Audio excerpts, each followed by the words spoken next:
Our topic tonight is the potential for a dramatic and positive transformation in a place that for far too long seems to have borne far too many of the world's woes.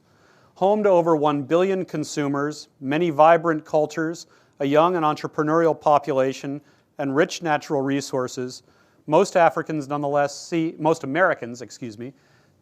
see Africa as a hapless place of wars, disease, and corruption. We hope to change that view somewhat tonight. Admittedly, they do see this not without cause. But our guests tonight, however, ask you to look deeper. They see fundamental changes in technology, communications, and perhaps even governance, which may well, in this generation, turn Africa into one of the world's fastest growing and most hopeful places. Now, I have some bios and you've seen them, but I'd rather begin with a question across the audience where you introduce yourselves and talk a little bit about your own experience. What are the biggest changes that make you hopeful about Africa? What have you personally seen and done that convinces you change is afoot? Chris, why don't you begin? Sure. My name is Chris Fulai. I'm the founder and CEO for Mall for Africa.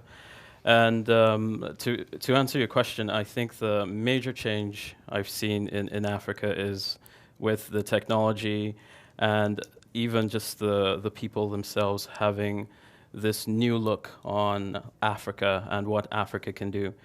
Technology has definitely progressed significantly over the past few years.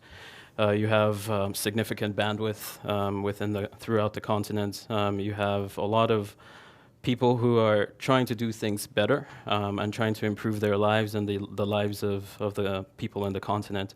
So you need to take that into account when you have a technology shift and you have a mental shift within the people of the continent saying, we know we can do better. We know there are better things we can do to improve our lives and the lives of the future generations. When you speak of bandwidth, you mean internet connectivity, and particularly high-speed internet connectivity, which I take it allows people to do what? To communicate, to see more of the world, to organize, what sort of things?